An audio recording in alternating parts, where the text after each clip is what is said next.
Can you hear us out there, Lisa? Or anyone? Lisa's still on mute. Yes, we can hear you. Okay, thanks. Okay, we're good. Welcome to the Town of Poughkeepsie Planning Board meeting for August 15th, 2024. Please start by joining me for the pledge.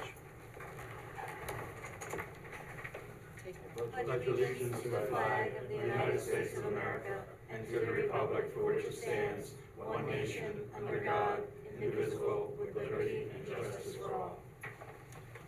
Thank you. We'll jump right into the agenda today with the Duchess Maxi Store.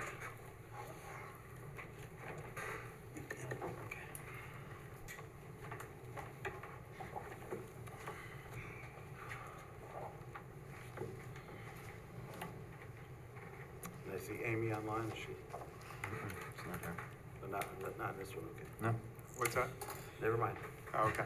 Rich Renia, with Renia Engineering, representing the applicant. So 18 Creek Road, we were before you a few months back. I think weather was a little bit colder when I left Yep. that meeting.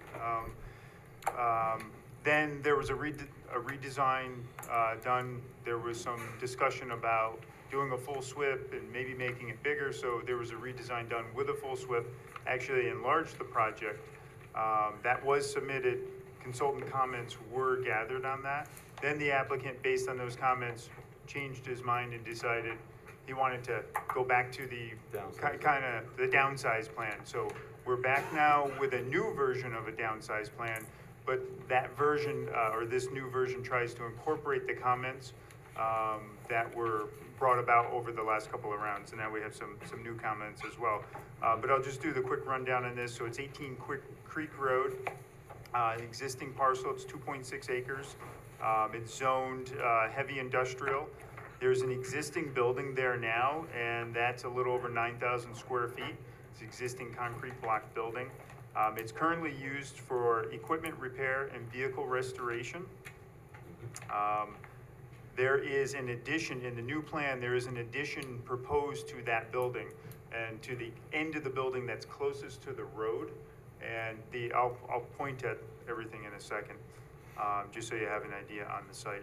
But the idea of that addition is that's a way to gain a little bit of square footage that would have been on the larger plan, but also minimizing disturbance on the site. And it's an opportunity to dress up that existing building, which is kind of an ugly building from the road. Yep. And it's a one-level building from the roadside, but then on the backside, it's a two-level building. But putting a two-story addition on the front side from the road, the applicant thinks he could really dress up the building. And so we think that that's a positive for the town. And then there's 3 buildings proposed. That would be contractor storage units. So it's the same proposal as before for these to be contractor storage units. They're larger garage-sized units. So building number 2 is 55 by 72. It's just under 4,000 square feet. It has 5 overhead doors. Building number 3 is 45 by 108, just under 5,000 square feet with 7 overhead doors. Building number 4 is a little bit smaller, 25 by 84, about 2,100 square feet. That has 7 overhead doors. Then there's 4 storage containers. Those are 8 by 20 each. And then with this new downsize plan, the total area of disturbance that has been calculated is 0.84 acres. So we're under the 1 acre threshold, or the 0.95 threshold. The plan that's shown here, the areas in red that you can see, those highlight the areas of new disturbance along with the new buildings as well too. So as I said before, we think the addition will enhance the view from the street. And then building number 3 was actually rotated because there were some concerns, some consultant comments about seeing from the back of the project site. So by rotating that would actually encompass or kind of box in the storage activities. So you have a building in the front. So from the road, it's boxed in, and then from the backside, by turning the building, it's boxed in. So we think that's a nice addition to this as well too. Okay. Because there's also been, I think we've seen throughout the consultant comments that there's concern, and we talked about it at the last meeting, there's concern about encroachment. So putting that building at the end and rotating it kind of, we think, helps with that as well too, for long-term. And then with that encroachment concern, the applicant said that for construction, that they will install a construction fence at the rear of the property to ensure that that limit of disturbance is not encroached upon or not gone past. So I think that pretty much sums it up, but I'll just point out the map quickly for everybody. Yep. Can you pick up the portable mic with you Yeah. and turn that on? Just gives you, make sure it's on the record. It takes a couple seconds when you turn it on to fire up. All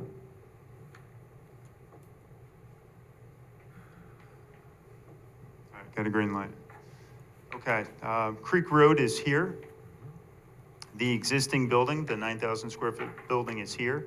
The proposed addition would be here, so that would be closest to Creek Road. The building number 2 would be here. Building 3 is here. Building 4 is here, and the storage containers are here. Right. The back of this blue line is the limits of disturbance in the back, but then that also wraps around to keep this as one area. This area here is existing parking, compacted gravel. This area here is existing pavement, and this is the existing entrance that's right onto Creek Road, and then there's another entrance onto Fitchett Way. That's the bus depot parking here. Yep. All right, thank you for the presentation. Mike? Yep. Filling in for Eric today. Yep, subbing in for Eric on the, looking at his comments on the staff report. This is on, obviously, for seeker review, site plan and special use permit, review and architectural review. There's still, a number of items that need to be worked on. I mean, a lot of it, as Rich has described, is, I think, because the proposal's changed, a number of times. So we end up with new comments on the new proposals. But there's a couple larger items that should be, I think, focused on between now and their next appearance. One of them is nailing down the area of disturbance and whether or not, a SWIP will be needed or not. Andy will talk more about that. Our environmental consultant, Carol Knapp, is not here tonight, but she also had some concerns about whether that incorporates areas that have already been disturbed in the last, several months, where clearing has gone on and fill has gone on. So we do have questions about that, and that's pretty important to nail down, because we probably won't be able to get to the seeker determination until that, is resolved. In terms of the planning comments, I'm not going to go through all of them because there are quite a lot, but some things for the planning board to consider. I know there was the facade, the addition on the existing building, and there's a kind of a rendering of the facade there. We are going to need to look and see what the Creek Road side of building number 2 looks like as well. That's going to be pretty important, I think, because obviously it's in very close proximity to Creek Road. And that and the landscaping in that location, I think, will be, something to focus on. There has been an ongoing question about whether or not a sidewalk or some type of crossing should be implemented between here and the city park across the street. Not sure that it really makes a lot of sense there. There's not really much to connect to, but maybe we would want to talk about an easement or something, at least for the future, if the county were to come in and do sidewalks. There's a county bus stop right there, just down a little bit from the park, so some way to get people from that bus stop To the place might make to the, sense, yeah. to the Right, park. and that was what we had discussed at the last meeting, that the applicant owns that other property as well, 16 Creek, where the bus stop is. Right. And that it would make sense to do a crosswalk there instead of sending people in front of this site and in front of where the buses come in and out. Get them safely across the Yeah, road. you gotta figure out the particular place to cross. You know. Exactly. I mean, right in front of the bus stop might be a sight distance issue too, so you have, Yeah. just think about the area, but something to look at. Yeah, something to still resolve. Parking, again, it's a little bit of it's a little unclear whether or not the parking is sufficient as shown. And those are real, I mean, again, there's a host of other items, but I think I'll let Andy hit some of the bigger ones, which are, I think, from the engineering department standpoint, so. Have at it. Thank Have you. at it. Sure. Thanks, Yeah, thanks for your overview, Rich. You know, my biggest concern is really the area disturbance, which, you know, ties directly to the need for a SWIP. And I shared, you know, with Scott, and I think maybe you were copied on it, some areas where it appeared that, you know, disturbance was proposed, where it wasn't indicated on the plans. And, you know, I'm not sure if it's a problem with the, you know, it's an old survey, but I tend to think that maybe it's because back in February, we have some photographs of the fill being placed on the site, and it looked like maybe recently there was some work done at the rear of the existing building, between, I guess it's kind of between the existing building and building 3. Where it looked like there was some new gravel placed and maybe the retaining wall was recently reconstructed.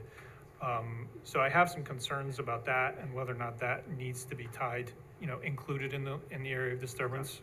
So, I think we'll have to figure out a line someplace with an active site, what is something that they're gonna have some active ongoing modifications, or not modifications, but repairs if there's a problem wall or something like that. yeah, exactly. So I'm, you know, I'm hesitant to kind of make any kind of decisions until we kind of have some further discussion, but at 0.84 tenths of an acre, you know, you're very close to that threshold, so it could easily go over that limit and bump you into the need for a SWIP. So we need some further clarification on that for sure. We have several other comments that should be addressed. I guess the only other, you know, one that I'll mention is lighting, the lighting levels. I understand he's proposing, the type of fixtures he's proposing is for security purposes, but the town does have some requirements about glare, and in particular light foot candle levels at the property line. And the way it's been handled in the past with this board is that the planning board doesn't have the ability to waive those requirements, that it would have to be a zoning variance. Okay. So, just need to look at that and see if we can. Yeah, I think tighten something that up. like lighting that can be brought to Yeah. within whatever the requirements are. So that's Yeah, kind I of mean, the main thing. 3,000 Kelvin or below is what we're looking Yes. for these days for temperature, Yes. lighting temperature instead of 5,000 or 6,000 or something, so. Yeah, it's a little less bright. One thing I did bring in, seeing that Ms. Knapp is not here tonight, but in reading her comments, there's questions over what the trees were that were removed. So I did some historical aerial checking, so I brought some copies for everybody, if you don't mind. No, Sure. Yeah, I was about to mention Carol's letters. Yeah, actually, if you want to give them to Rachel, she can just pass them on down to us, keep one for the record. So Carol's not here, but your letter also, you know, is concerned about the 1 acre disturbance, Yes. if that. if Yeah, that's and the thing. what the trees were that were removed. She didn't think the wetland, you know, so there's some erosion concerns that she had as well. Yes, yeah, and I think The drainage. that's pretty much addressed, because there is stone outlet protection on the There's a end riprap of those or something, pipes, but we okay. could extend that a little bit more if need be. Okay, because the wetland is downstream there as well. Yes, As well yes. as the creek, so that's a concern.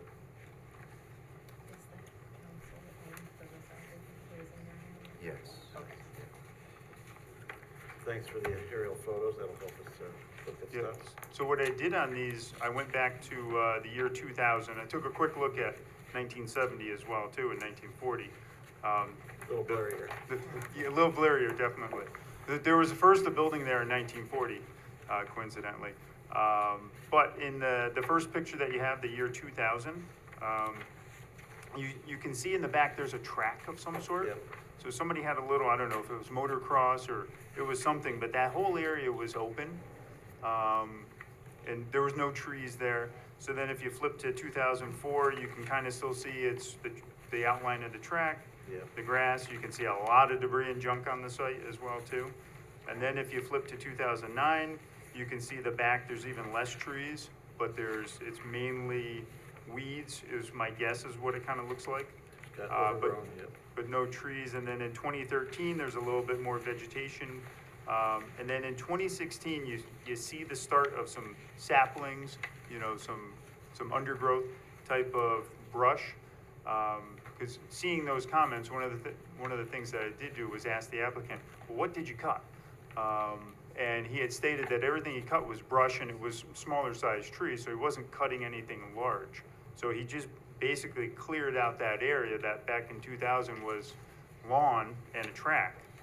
So I just wanted to bring that for the board to see what the history is. It's good to of the highlight that site. it's not old mature trees, Yes, but it's yes. still, you know, there's still erosion potential, I guess.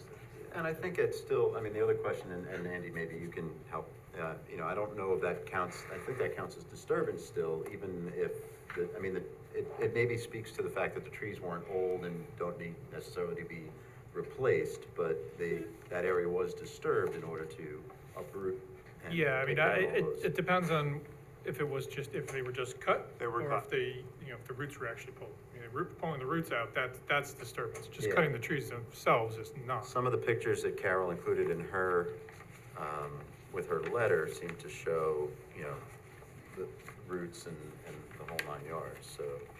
Yeah. But, so I think that's something that we probably should meet offline. you That's know, what I was between- just gonna yeah, recommend, and that we get figure one out. more offline meeting. Yeah, and I'm wondering if, I mean, we've done a couple of meetings, but maybe would a site visit help to Couldn't kind of hurt, walk yeah. and look Yeah. at the disturbance and Probably not a bad idea. just make a final agreement on that? Yeah, Yeah, that'll help with trying to establish these limits of disturbance, because that's the Yes. biggest, I think that's the biggest stumbling block. at this Yes, I point. agree. And, we don't wanna have to make you go through a SWIP if you don't need it, but, there's concerns there. All right, at this point, I move we open the public hearing. Second. Moved and seconded, all in favor? Aye. Opposed? Motion passes 6-0. Anyone in the audience tonight wish to comment on this application? Come on up. Rich, if you wouldn't mind just, yep, sit down. Just to verify, we're talking about 18 Creek Road? Correct. Yes. Okay. I can't hear all that great, so I Yep. just wanted, I occupy a spot in that building for the past 8 years now. Okay. And at least 6 years before this, the new owner has it, right? And I just wanted to say that the new owner has done a great job cleaning the place up, the place was in despair Yeah. before he got it. I don't know if you're aware of that or not. Yeah, I've I seen- mean, it looked I've like seen a it in the junkyard, right? And his name's Scott, right? past. Right. I mean, he's done a great job, and I just wanted to let you people know that. You know, I don't know, I'm sure you keep your eyes open as far as what's going on, but he's done a great job cleaning the place up, making it look like, I see you got an apartments going up the street. You know, they redid the Stewart's. You know, Yes, that place is starting to like take off a little bit, and I think He did, yeah. he's just the type of person to tackle something like that. You know, he's an initiative type guy. So Can you that's just- all I wanted to say. Thank you. Because I've been there when the other owner had it, and the guy really didn't care what happened to it. The roof leaked. I mean, you know, it was like an S-hole, you know what I mean? Yep. Can you just state your name for the record? I think My name? Yep. Oh, I'm sorry. I'm Joe Tarquinio Sr., Okay, thanks, Joe. Thanks. and Appreciate your comments. And, that's it. yeah, That's you all I did- wanted to say. I feel he did a good job with these storage units next door as well. so Okay. We'll see how it turns out. Take care. Anyone else wish to comment that's in the room or on Zoom? There's someone with that raised hand on Zoom, Dean? Yes, thank you. And I'm Scott's attorney. Ordinarily, I would have been there with Rich, but I'm dealing with a family medical emergency. But I do want to be here for Scott tonight, and I appreciate the focus on the area disturbance. I just wanted to mention that we did have a meeting with staff where that was discussed, and the applicant voluntarily shrunk the area of disturbance to avoid the expense of the SWIP, and in response to the staff and the board's comments. So, I'm hoping we can really get clarity on that issue, because the plan that is before the board was prepared with the area of disturbance in mind, intentionally shrunk the area of disturbance to address the potential SWIP issue. So it's a big impediment to getting this project done. I'm just hoping, I think the idea of the staff meeting is important, and hopefully we can get final clarity. And if that requires a site visit, I'm sure the applicant would be happy to do that. Yeah, that might be the best way to, Yeah. to solve it as well. All right, thanks for your comments. Anyone else? See, when do you think, I guess you're gonna have to go through that, so I move we adjourn the public hearing to October 17th, 2024. Second. Moved and seconded, all in favor? Aye. Opposed? Motion passes 6-0. Go around the board for comments. Peter? First, I'd like to say thank you to Ben Paganelli for his many years of service on this board, and he's going to be missed.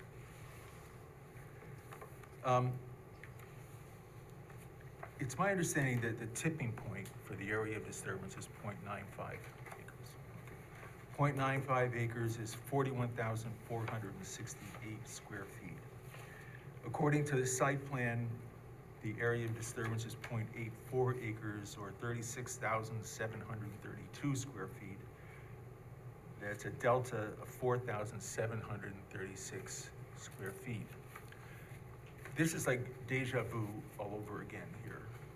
I think before our next meeting, we've got to figure out, is there 4,736 square feet of additional area of disturbance or not? Or is there more or less?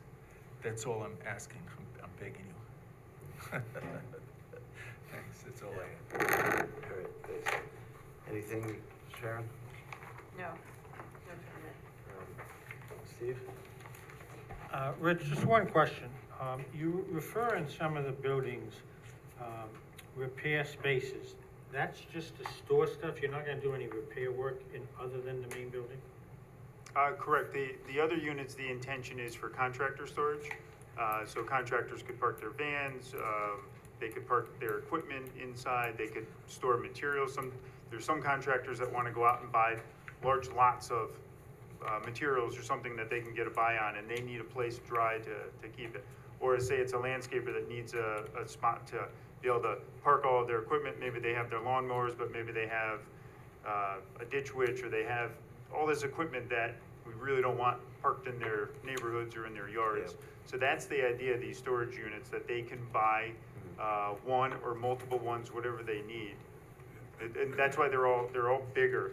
They all have overhead doors, and they're deep. So it's not just to put some of your personal goods in. They're the sizes that I had stated. Some of these spaces would be 45 feet deep, but they're 12 feet wide. So you could actually park multiple vehicles in. You could put a couple of trucks in there and keep them, or they can store their stuff for over the winter. Okay, thank you, that's all. No additional comments. Nicole? Sure. So you may or may not need variances for property lines, right? Because you are butting up against a couple of those there. You may need variances for lighting, because in certain spots, the lighting is a little bit more than 0.2. Unless they modify it, yeah. As far as lighting is concerned, we really want those fixtures to be fully cut off, and they really should be around, like Carl said, around 3,000 Kelvin. Right. I know for safety concerns, you are looking to go a little bit further, but you're really in an industrial area. I mean, I don't think you're really gonna have too much of a problem with that if you coincide with the 3,000 Kelvin. What else here? My last question actually came from Carol, but she's not here tonight. She was wondering, as far as some of those people that are repairing things like lawnmowers and stuff like that, what are you doing with the oils? Is there like some type of bin that you're putting them in? How are you discharging those Yeah, oils? so there's no discharge on the site. Okay. Just, we'll start with that, no Okay. discharge on Yeah, the so site. that's the concern. One of the things that we had talked about at the previous meeting was, if the board, would like, that they could work some sort of a spill prevention, plan into this and actually get some language that everybody's happy with and then put that into the leases, which would require, the tenant, when they lease the space, that if they are gonna change the oil on their lawnmowers, that they actually have to collect that and then dispose of it someplace else at a Yeah. proper facility. I think that would be a good idea. Yes, Yeah. okay. And, Yeah, that would and make- there's absolutely no floor drains in any of these, so, nobody can Okay. be pouring anything down the drain. Okay. Yeah, I think that would help with everybody's concerns over that. When you say vehicle repair, it gets concerning. Right. That's all I have. Okay. Yeah, I think everybody's covered most of my comments as well, other than, we talked about the bus stop. Yeah. I guess the last thing, my thoughts were, look more at the landscaping along Creek Road to make sure it's gonna be nice to have this, better the two-story front on it will look nicer with the windows. But something, we have to see what building 2 looks like also, and not just a couple trees, maybe some other broad, shrubs or plantings that'll make it look nice. Yeah, I think that can be achieved. Unfortunately, still, the bus yard across, we'll address that at another time perhaps, but, one site at a time. All right. I move the planning board determine this application is incomplete, defer action on this application, and direct the applicant to respond to writing to the comments of the planning board and those received from town departments and agencies, and said responses to be reviewed by the planning department as to adequacy and completeness inclusive of but not limited to the following 1 through 9. 13, I think, right? Oh, I'm sorry, 13. 1 through 13. Second. Moved and seconded. Call to question, all in favor? Aye. Opposed? Motion passes 6-0. Good to next time, so All right. give Eric a call to set up that offline meeting to just. Sounds good, we'll do that. Site visit to straighten the rest of that out. Thank you. Thank you for your time. Have a good night. Is this yours? No, that's yours. That's the other line. Yeah, I thought it was.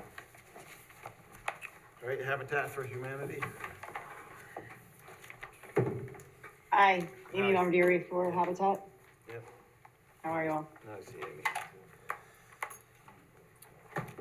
So I resubmitted this, and then a few days after that submission was in, a part of the zoning code was found that requires a 100-foot setback from any building to a conservation area. So then I submitted a supplement to my Thursday submission. I think I sent that in on Monday. So that's probably why you have 2 different layouts. Okay, So the supplemental was done to prove that I could still achieve the required conservation area with the setback of 100 feet. So assuming that my calculations are correct, we have the correct area shown. Since your last submission, I received confirmation from SHPO that there is no impact to historical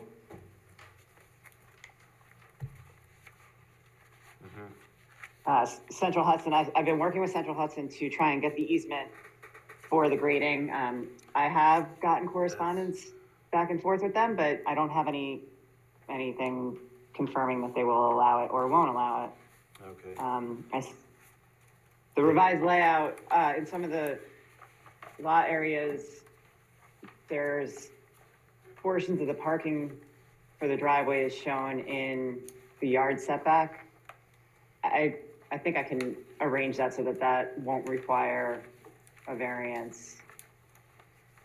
I'll share my screen. A few meetings ago, the planning board had requested that I show excess parking because there's no garages for the parcels, Right. for the houses. So I don't know that that's necessary, but if, Is this still planned to be a public road or dedicated to town? Yes. Because if it is a town road, then you're not allowed to park on the street in the winter for snowplow clearing, so. Okay. That's one of the reasons why you need to have storage for cars and. it is still proposed to be a town road. I think I can still arrange the driveways so that the parking is not within the right-of-way nor the yard Yep. setback. All right. So Yes. I'm showing a snow storage area. I had a meeting with Mike Simon. He made clear what his dimension requirements would be for that. I'm also using the snow storage easement area, which is here, as stormwater Mhm. features. Those are subsurface Coltech units. And then there's a roof runoff Coltech unit for each house. I did submit a revised drainage report. I don't know, Andy's letter We didn't get it. doesn't, it's, Didn't get it yet. okay. It's in that link that I sent with everything else. But I think the same thing happened last time, but I then emailed you, Andy, and told you I updated the ENOI and to re-download the drainage report from that link. Technology. Yeah, for whatever reason, I We'll have didn't, to- I didn't get it, so. Have to figure that out, Okay, but. okay. It's good. Well, there is an updated SWIP in there. And the runoff from the site to, the final drainage point is down near the rail trail. There is a culvert going underneath the trail in this area. The runoff is negligible. It's, for a 100-year storm, I think it's, a 100th of a cubic foot per second of an increase.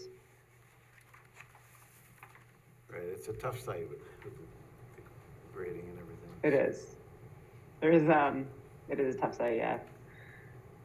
So with the revised layout coming to you late and the SWIP not being reviewed or received, Yeah, can't go forward with the seeker yet, quite, but, okay. we can, talk about what the issues are, so thanks for your presentation. Sure. Go to virtual, Eric here. Okay, yeah, Eric still has, there's a number of comments still on this. It's on for seeker review, preliminary major subdivision. It's a clustered subdivision, as we've talked about in the past. I think, most of the significant issues that I think are still outstanding in terms of getting to a seeker determination, I think are in the engineering department, and Andy can talk about those. Obviously the seeker determination would be an important step, because then you can go to the ZBA and get the variance or variances that you need. So with that, I think, just turn it over to Andy and have Andy talk Yeah. about some of those, yeah. So, the drainage is really kind of a big concern for me. I understand Amy updated the SWIP. We had quite a few comments on the SWIP, last time. I'm admittedly a little surprised that, more of a drainage stormwater management practice like a pond isn't required. So we'll have to take a closer look at that, when we do get it. Because that obviously goes to limited disturbance and, directly to, environmental impacts, if something like a pond is required to mitigate those flows. The other thing that is really kind of concerning to me is the wall and the grading easement for Central Hudson. If this is gonna be a town road, that retaining wall would be in the right of way, and it would be the town's responsibility to maintain it. And, the location that it's in, it would be nearly inaccessible for maintenance purposes, and we just really can't have a wall there. So, they really need to have an Different easement. grading, Yeah, so we need the grading easement. And then, I guess the only other thing is that, we need to work with Amy, to make sure that the existing pump station in the downstream system has capacity. And that's something that we can work with her to resolve that. I don't think it'll be a problem, but we just need to make sure that her engineer's report includes documentation of that, so. All right, sounds like we might want to do another offline meeting, Amy, before the next submission to clarify all the. Yeah, all well, that. Okay, I did discuss it with, the sewer with Jim Bynum. The amount of flow we're putting into it is negligible. It's less than 2,000 gallons a day for the entire site, so he didn't seem concerned with it. Okay, But yeah, of course, I'll discuss it with Andy. All right, gotta make sure everybody's on the same page and, all right, So Okay. are we looking at an October, probably October, resubmission for probably. 'cause October, By or? the time you get connect up, because Yeah. the submission for September is probably next Monday, right? It's a week from Monday. Week from Monday. Are you thinking? Yes, October is good. October's good, okay, all right. Yeah. That's tight timing to get it in for September, so. All right, first I move the planning board to open the public hearing. for this Second. project. Moved and seconded, all in favor? Aye. Opposed? Motion passes 6-0. Anyone in the room that wishes to comment on Habitat for Humanity? Or anyone on Zoom? Seeing none, I move we adjourn the public hearing to October 17th, 2024. Second. Moved and seconded, all in favor? Aye. Opposed? Motion passes 6-0. All right, go around the board for comments. This time, start with Nicole. Yeah, so there's this question of parking. I mean, they're houses, so I don't know why there wouldn't be a problem with them just parking in the driveways. There should be at least 2 spaces there. If it's 8 feet by, 15 feet is what it should be? Is that what you currently have for the driveway space? The driveways, they're deeper than that, they're 20 by 30, but the 30 would accommodate 3 cars Okay. next to each other. So I mean, there would definitely be room for 2 up against the house, and then you could have, another one in the actual driveway. So Yeah. Nicole, one of the issues is you can't have a driveway that's in front of the house. By the zoning code, it has to sort of pass the house and go to a parking area that's behind the front line of the house. So the design is an issue, and also there's a limit on how wide residential driveways can be, which I think is 15 feet. It's 8 So, by 15, yeah. Is there? They may need a variance for that. So that's what I was It saying. may make sense, but I Yeah. think it might need a Uh, variance. Yeah, so That could be a like, variance. yeah, so it could be a variance though, right, Lisa? Yeah, Sorry. Yeah, it's possible. okay. Cause it just Lisa- doesn't make sense if they're houses, like why would we try and put parking somewhere else other than, you know what I mean? Like Generally down the not- street or generally not something. supposed to park in the front of the. Right, of course, In but front of the house, if it's in in Right. the the front, in the front driveway, yard, but obviously, unless it's the driveway going to a garage, I guess, but no, there's no garage, so there's it's no a. garage. So Yeah. it's a. Right, but it can also go to a. a paved parking area that's behind the front line of the house. There's a general concern and prohibition in the town with parking in a front yard in general in Right. many areas of the town. And so the ZBA would be concerned with setting a precedent for allowing parking in a front yard. Okay. When you say front yard, do you mean the setback area, or do you mean in front of the house? Oh, she means in front of the house. I believe, Okay. Right, Lisa? And that, Yeah.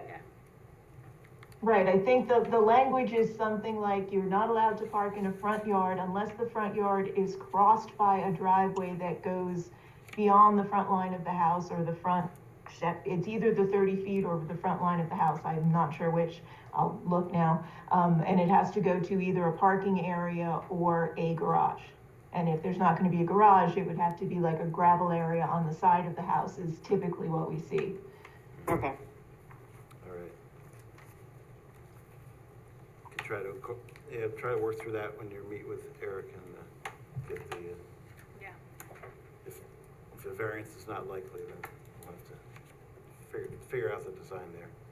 Anything else? Okay. No, that's it. All right, Rocco, No further comments. Steve, No further comment.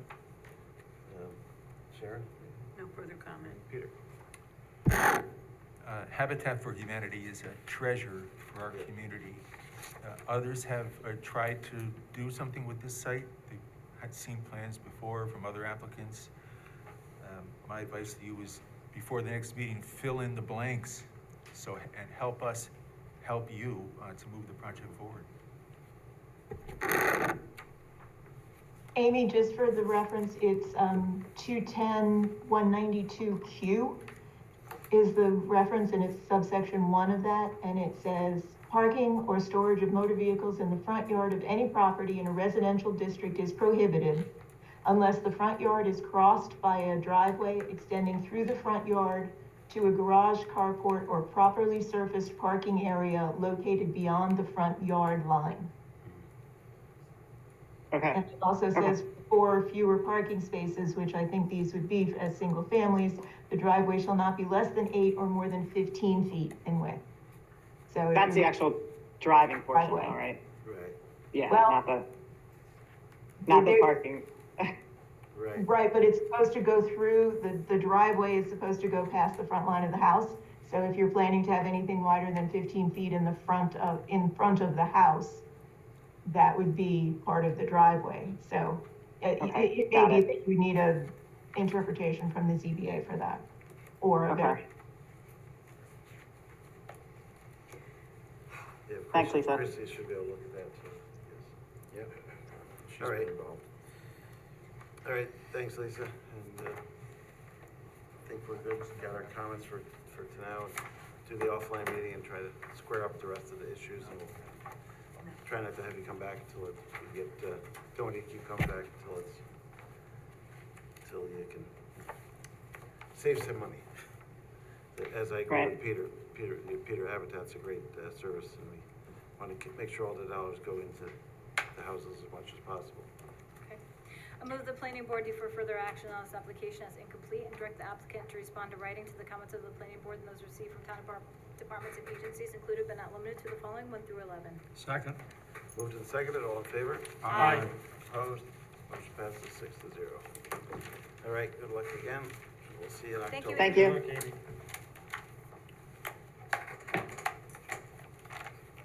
Lands of Albino. Beach Road. Someone here to represent them tonight? Come on down, the price is right.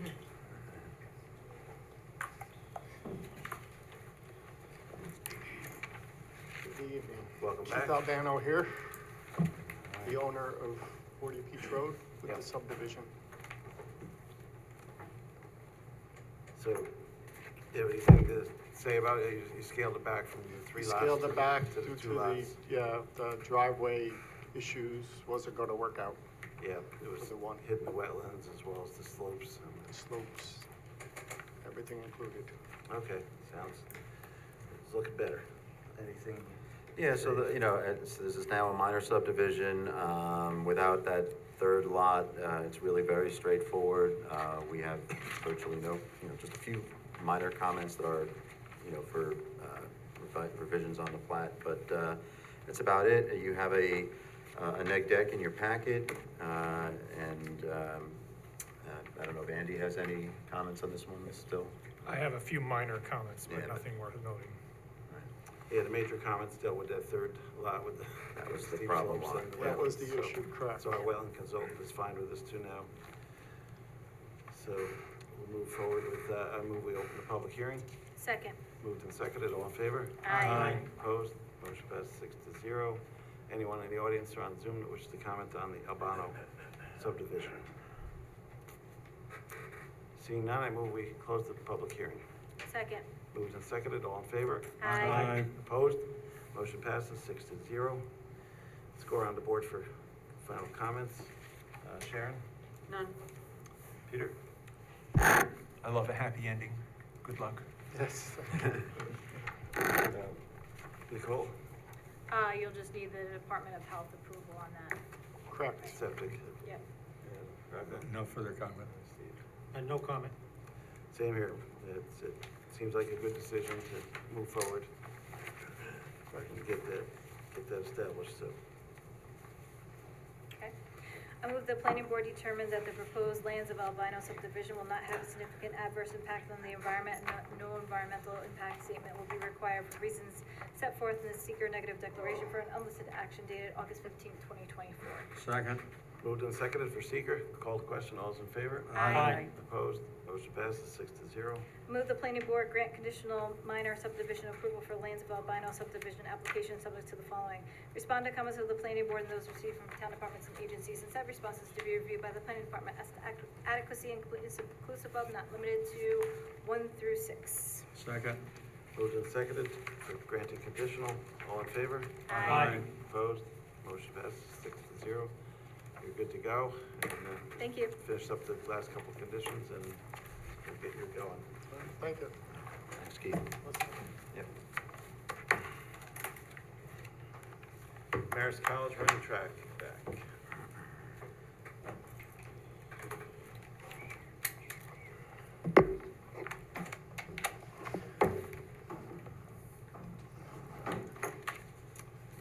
Jeff, John, how are you today? See you all. I hope you haven't gotten your invitations to September 13th opening of Dyson yet. They are on the way, so we're very excited about that.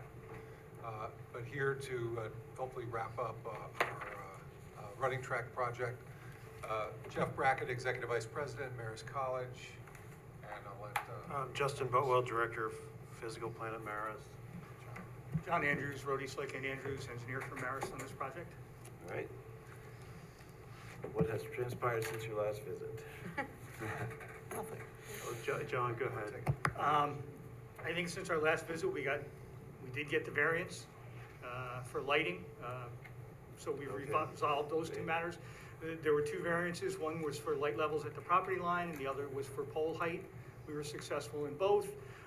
We've continued to advance our design. I think we've got most of Andy's issues resolved when it comes to storm drainage. We've kind of finally worked out utilities and what we're doing. Had some discussions with the Board of Health in trying to design a pumping station because we go for a facility with zero most of the time to perhaps an event. So we're working through some of those details, but and we found a nice way to bring water down from the top of the hill without interfering with either the telephone, electric, or the gas line. So we've got to snake a line down through there. But for the most part, we've advanced the design. I think we've buttoned things up. We do realize we got some technical matters that we got to resolve, which we intend on doing. I think the biggest issue, and probably Mike and Kristen can speak to this better than myself, is we've kind of reached an agreement in concept with the city-town water plant to arrange and get that parking lot in Marist College hands and out of town and city hands. And that's a process that you've been invited to participate in as well. So other than that, I think we've kind of addressed everybody's concerns, or we're on the way to doing that. Mm-hmm. All right, thanks, John. Let's see, some nice pictures of the track. I have no presentation, just thought I'd throw those up. Yep, for a that's reminder. great, Justin. Yeah. That's a good bird's eye view of it. Oh, you're missing the bathrooms. I have that one. Zooms in on the bathrooms. Okay. And if we're lucky enough to get to architectural review, we have our architect on the line to go over this building. Looks very Maristy. All right. Kristen? On that note, Kristen, go ahead. so the planning board has heard the application a few times at this point. It is on for a seeker review, coastal consistency review, site plan and architectural review. Noting that the seeker review, the planning board had actually circulated their intent to be lead agency for a type 1 action earlier this year. No objections were received at that time, and then in June of this year, the planning board actually adopted a seeker determination and a negative declaration. And so that's so hilarious because I just documented this as type 1 and unlisted in the same memo. So apologies for that confusion, but type 1 it is. And then, so the board had adopted a neg deck in June.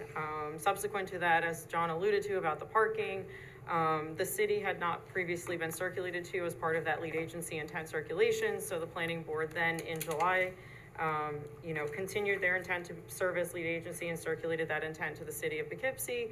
We did receive a memo from the city acknowledging that they are okay with the board continuing as lead agency. Therefore, an amended negative declaration has been crafted to include the language of this additional, and contemplates this additional parking as part of the overall site plan. It previously considered the area of disturbance, so that number actually does not change. But for the purposes of dotting i's, crossing t's, that is now factored in, and the text is there in the documentation. So that is the updated neg deck draft that is in your packets this evening for consideration. And then, just by way of going through the full, environmental component and review again, we just thought it'd be consistent to re-adopt coastal consistency review, see what I did there? And then, go through I have very minor site plan review comments that remain. I know largely you're working through the utilities discussion, yep, I'll let Andy go there. And so, I have prepared a recommendation, if the board is so inclined to open the public hearing, hear any comments, potentially close the hearing, adopt a determination for coastal consistency, adopt or re-adopt essentially a seeker determination, for the amended neg deck, and then adopt a resolution to grant conditional site plan approval and conduct architectural review. If for whatever reason the board does not feel comfortable moving forward, until maybe the utilities were taken care of, you know, that deferral is there. I know the applicant is anxious to kind of keep this timeline moving. They do have to go back to the town board about this, property purchase. It is a joint town water facility, so it also, town city facility, so it's larger than the planning board, and I know they want to keep Yeah. that process moving at the town board level. So that could be a conditional thing to move. A condition of the through that approval. process. Yeah, Yeah. the act, I think that'll have its own timeline, and we're not gonna, you know, let the town, That, yeah. right, we're not gonna get it. We'll proceed at risk. Right, and the only, you know, to that end, one of my very minor comments would be to update the plan, to document the change in the lines, right, of the property line, obviously, because now that would be Right, your property. we have a property survey in process. Andy's been involved in making sure that we got the right places. So, we expect to have that, resolved relatively quickly. I was expecting to have a preliminary plat this evening, but haven't gotten it yet. But yes, we will amend our site plan to include the property that we ultimately will acquire, once that process is a little farther along. I don't wanna place somebody else's property on my map yet. Yeah. Yeah, you gotta get that resolved, but that'll hopefully move along. All right, Andy? what's Yeah, left I on mean, your- you know, like John said, you know, I have been working with them to establish the, you know, the lot line realignment that we're looking for. I think we're in pretty good shape there, you know, just wait for the final plat to review. Technical comments remain. We have the big issues with the SWIP have been resolved. Technical stuff remains to be addressed, along with some utility stuff, but overall, I don't see a problem moving forward, you know, with the conditional approval. Okay, great, thanks, Andy. Thank you. At this point, I move we open the public hearing. Second. Moved and seconded, all in favor? Aye. Opposed? Motion passes 6-0. Can you unshare for a minute the screen in case there's anyone on Zoom wishes to comment? Anyone in the room wish to comment on the mayor's project? Or on Zoom? Not seeing anybody, I move we close the public hearing. Second. Moved and seconded, all in favor? Aye. Opposed? Motion passes 6-0. All right, let's go around the board for comments. Peter? Sharon? None. Nicole? Well, I have one question, but it's not really for Marist. Kristen, do they need a floodplain development permit for this, or no? Yes, they do. Yes. And I believe you've already, I thought you already. Tom and I have been trying to meet, but Tom is playing multiple hats. Yes, he So is. I've kind of like backed off. I've started a couple times. And to be honest with you, the floodplain makes no sense, but it exists. Right. So we have to deal with it. In other words, if you look at, and it's not the floodplain associated with, and Andy clarified this, I think, one of the early meetings, it's not associated with the river. It's associated with the drainage that comes down off the Hudson River the old psychiatric center property, down through. Which is underneath. Right. Yep. And it's, and if you look at the topo and you look at where it goes, it doesn't make sense with what exists out there, but it is something that we have to deal with. Tom and I have covered this situation in other circumstances as we've come down the hill, so we'll do this one as well, but I wanted to have everything kind of ironed out, so I knew what I was doing with Andy, I knew what I was doing with the property, I knew what I was doing with the buildings, and Tom's kind of the last step. And as soon as Tim comes back and gives Tom a chance to breathe, we will, Yep. resolve that matter. Yeah, don't worry, the building department won't be signing off on anything until we have that, so. It's vacation season. Yeah. Yeah, that was it. Yeah, I'm good. It looks good, guys. Nice job. No other comment. You have nothing further from me. I'm glad you got the lighting variances that moved things forward. We had concerns on that, how it's gonna shake out, so. I move the planning board determined that Marist College running track and field is consistent with the town of Poughkeepsie's approved local waterfront revitalization program. Second.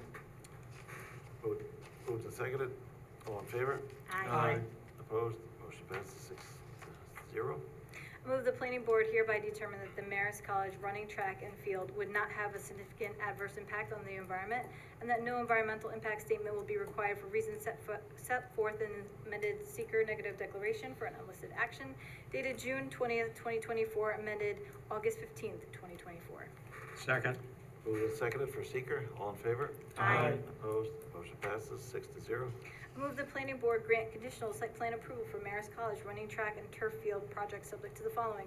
Respond to the comments of the planning board and those received from town departments and agencies, and said response to be reviewed by the planning department as to adequacy and completeness inclusive of but not limited to the following 1 through 8. Second. Moved and seconded. All in favor? Aye. Opposed? Motion passed 6-0 for conditional. Thank you very much. Thank you. Let's see the architecture again. Okay. Pop that up. Yeah, on Zoom, there is a gentleman by the name of John Milner. Yep. No, it's, Brad Roder Brad from Rader. John Milner, I'm sorry.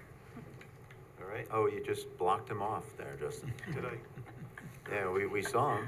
Briefly, well, now we're getting the plans up, so now we see it. You might want to drop off and let Brad do it. All right, here we go.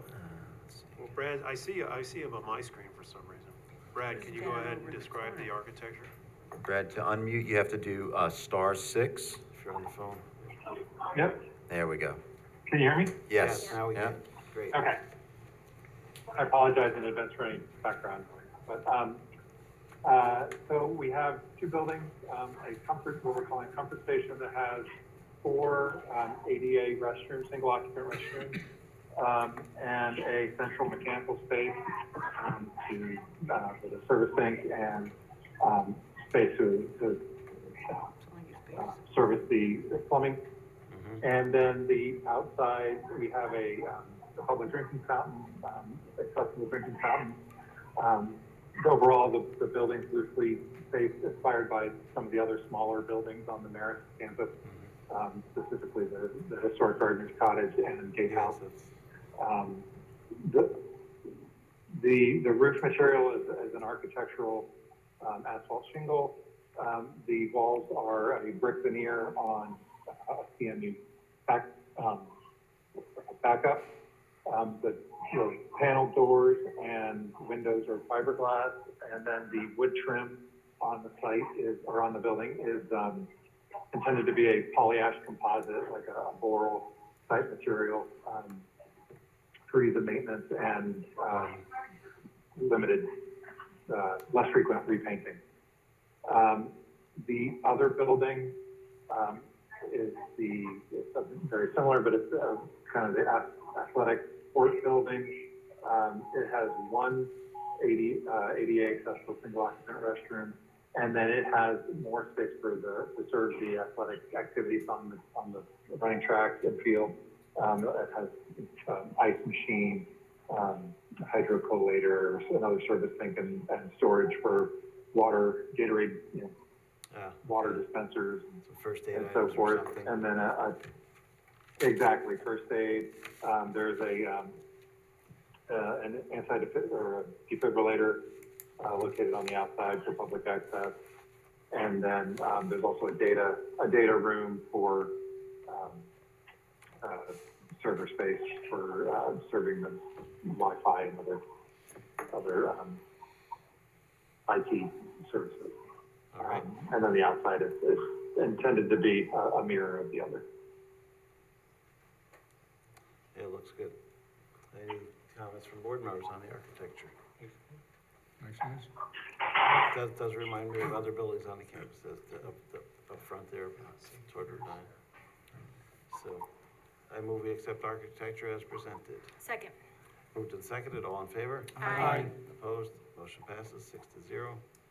Good to go. Thank you. Just gonna work through those sewer issues, I guess. I don't know if you have to store or not, to bump out anything anything like that if it's a big event, but you'll have to figure that out. We're toying with that idea, except I don't like to put a storage tank Yeah, down. generally not, I don't want to start that. not the best of ideas, but. So, we're you'll- working through you'll it. figure it but out. We'll get it figured. Thank you. Thank you all. Thank you. Yep. Take care. Thank you.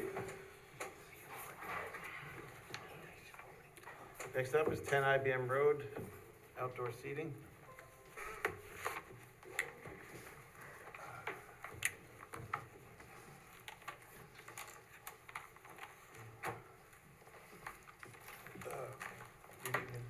Floyd Johnson. Floyd? I'm Brendan Rojas, owner of the place. Okay. I'm owner of the restaurant. What the owner would like to do is set up seating on an existing mini mall, at 10 IBM Road. Can you, you're probably loud enough, but can you grab, when you're standing up, can you grab the portable mic there? The microphone. The microphone right in front, right there. What is, oh, what is? Tell people you Phones doing never something. stop, Yeah, right? just turn that one on, that way make sure we have your comments on the record. Oh, that's it. It just takes a Push second. the, Push it up. I guess it's all right. Yep. Is Do you it see the green? green light? Yeah. There you You hear go. me now? Yeah. All right, Put me perfect. back in my, band days. Yeah. When I used to play band.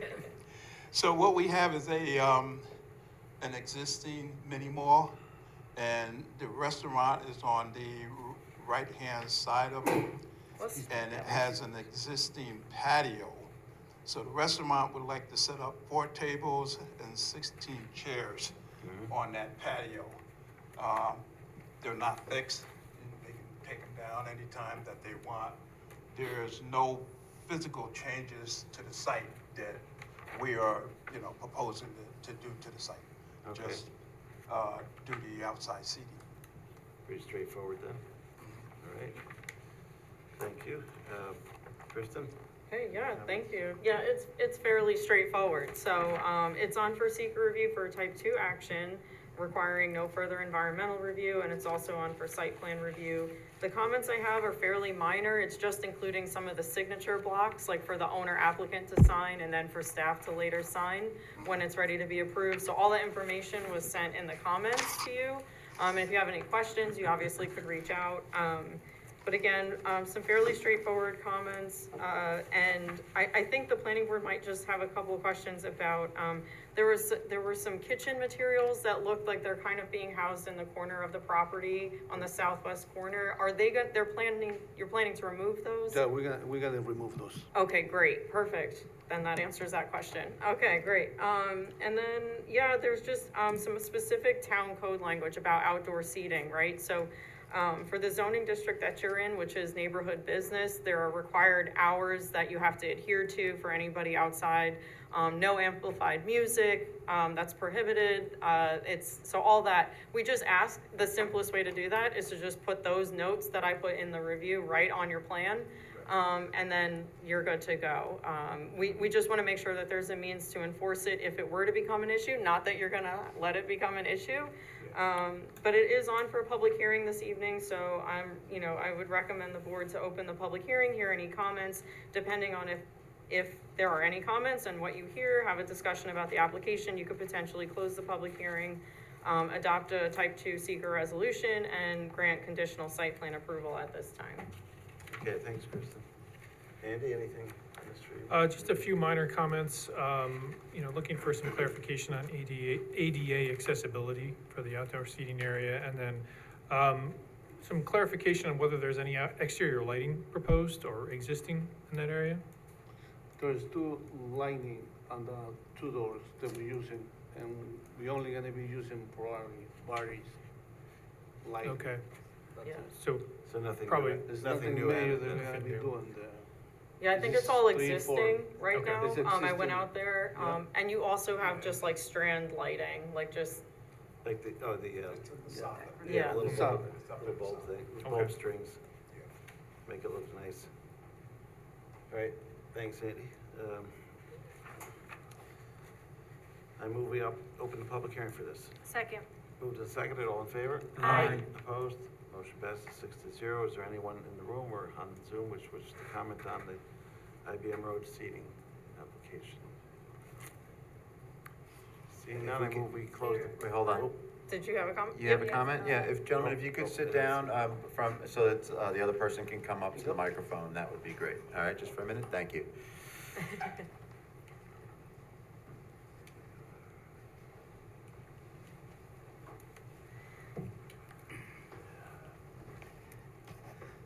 My name is Larry Cohen. I live right behind this building. My property line is 5 feet from the building, my entire backyard. With the green fence there. There's a fence there, Yeah. and there was supposed to be fencing on the roof, which is blown away, not replaced, to shield the air conditioning units up there, 7 of them, Okay. which the fan noise is directly in our backyard.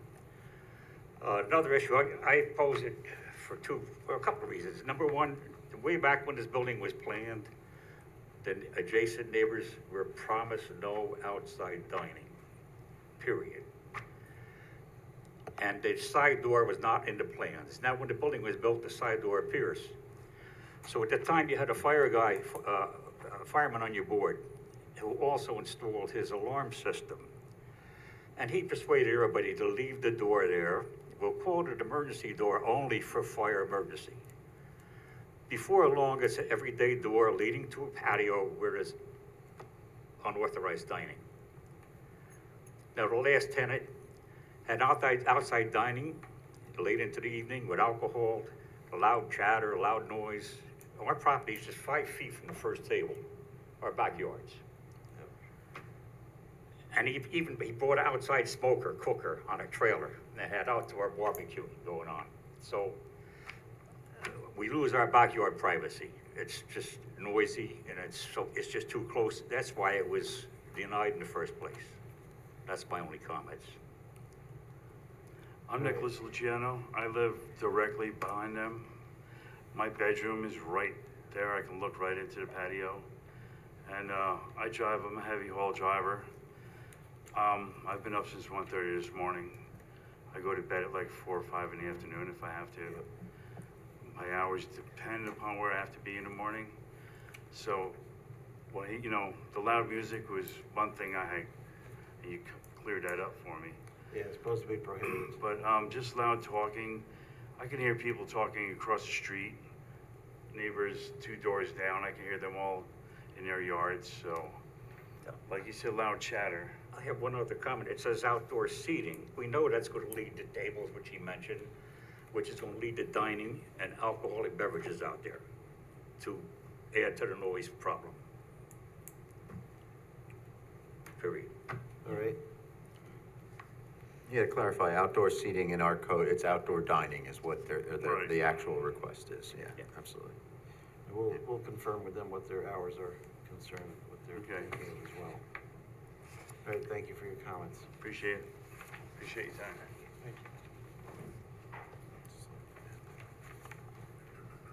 Anyone else? Anyone on Zoom? Oh, actually, it doesn't look like there's anybody left on Zoom except for Lisa and Jeff, who's in the room. Yeah. Did you guys want to stay and hear the conversation amongst the board, probably? Yeah. You can. Let's see, I could decide about the hearing, if we're gonna close it or adjourn it at this point. Well, you could go around for comments, Yeah, can't we you? can And then do that first. Let me start with going around, start with Peter.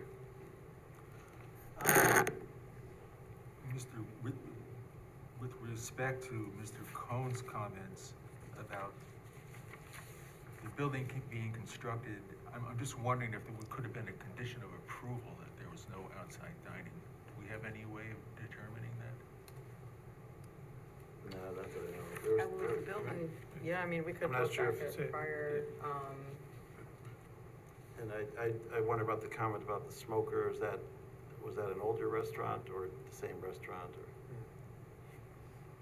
Well, things like that? it's gotta be the old restaurant.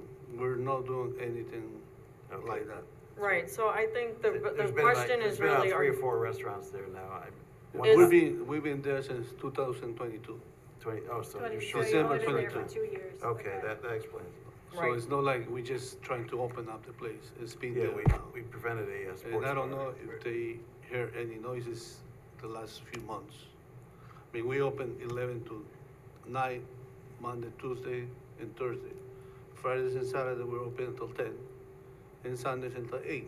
It's 11 to 8, Okay. Okay, no, so. that was my question, is your hours, okay. I was gonna help to clarify though, there will be no outdoor cooking. No, there's no outdoor. Yeah, cooking. cause I did notice that there was equipment on the patio when I We're went just out. trying to remove those. Everything will be removed. Will Okay, be so that removed. is gonna be a condition of approval, so in order to sign any site plan to permit the outdoor dining, we would have to see that that has been removed. Yeah. Perfect. And we did not allow a sports bar previously at that location years ago. They wanted to stay open till 2 in the morning. We said no. So Just you to make have it. you have to abide by hours of the, I just want to make a point. So this is my second restaurant that I'm doing. I have one in Middletown. okay? And right in the mall too. I do understand about people, their hours, that they have to work, they have to sleep and everything. I'm with them, just like me, myself. So it's only having people sitting down to have a dinner, that's it. And I actually have a question for council, so, Lisa, with respect to the alcohol question, is there a concern about, expanding any sort of liquor license or something that we would need to review? Like for the area for within the restaurant versus expanding it to outdoor? The applicant would need to get a different permit from the Liquor Control Board to allow the outdoor dining. And then if they do that, the area, I believe, has to be, cordoned off, and there's other requirements from the state for things like that. That's separate from us.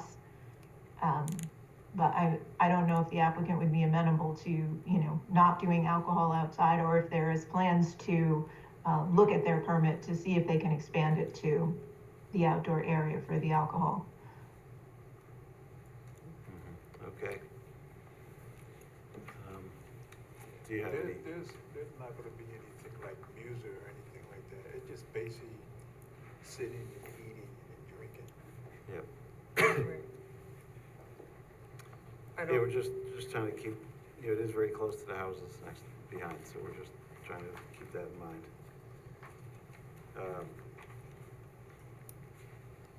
As we go around to, let's see, Peter, anything else? No, I think, I don't know if the town maintains an archive Yeah.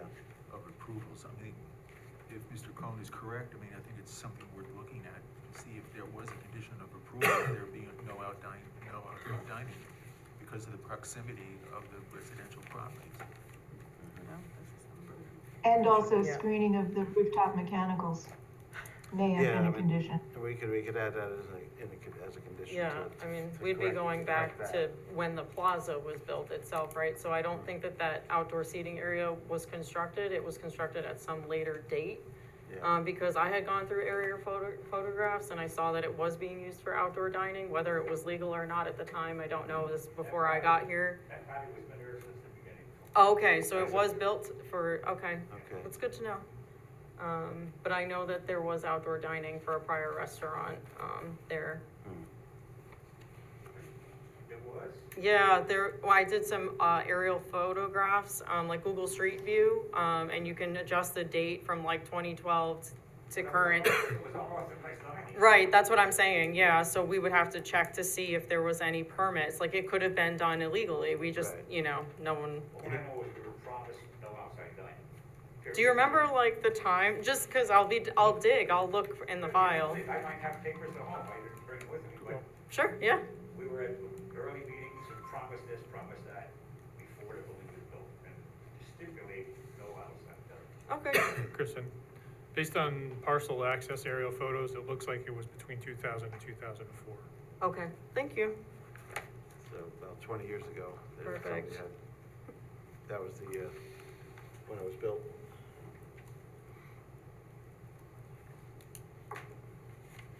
All right, let's continue around. Sharon, do you have anything? My only notes are, we're cleaning up the property, which he said he's gonna do, and to limit the hours, which they gave the hours for the certain days, and otherwise I'm okay with it. Not the outside part of it, these two items. Yeah.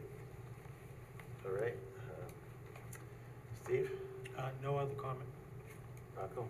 Well, I'm just curious, if you go back and find any documentation, was there, I think we ought to look and see if there was any, it's a remediation plan to maybe abate any noise that might be coming out of there, and whether or not that was really done or not.